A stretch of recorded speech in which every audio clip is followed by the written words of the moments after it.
Blackstone Audio presents The 13th Target by Mark de Castrique. This book is read by Keith Szarabajka. For Linda, once again. Prologue. They never called each other by name, although they knew one another like family. In the large oak-paneled room, two of the three sat in leather armchairs by a draped window and spoke in whispers. The third stood apart. As the youngest, in his mid-40s, he was assigned the task of showing the DVD. A monitor and playback machine rested on a silver cart. Neither had ever been used before. He thumbed through an operating manual, studied the remote control, and strained to catch snatches of his colleagues' conversation.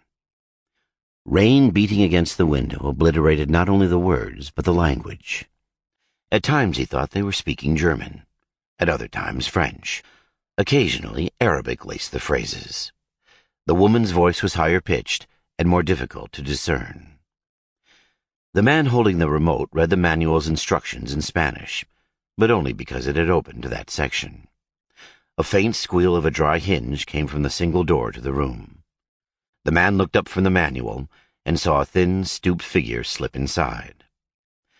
Stronger light from the hallway haloed his gray hair, turning him into an ancient angel. He clutched a black leather briefcase in his right hand, closed the door behind him, and stepped slowly, steadily, and silently across the Persian carpet. "Sorry I'm late," he said in a voice surprisingly loud. "The weather delayed my landing, and then the hassle with customs." The others laughed, knowing his private jet touched down at a private airstrip, and no customs officials had a clue he had returned. He set the briefcase on a side table and thumbed its dual combination locks. "Is the TV hooked up?" The man with the remote laid the manual on the DVD player. "Yes." Evidently, the meeting would be conducted in English, fitting since the topic focused on the pending elections in the United States. "Good. Let's get started. I need to be in a cabinet meeting in less than 2 hours." He motioned them to 4 chairs set in a semicircle in front of the television. While the others sat, he passed out printed information collected in briefing packets.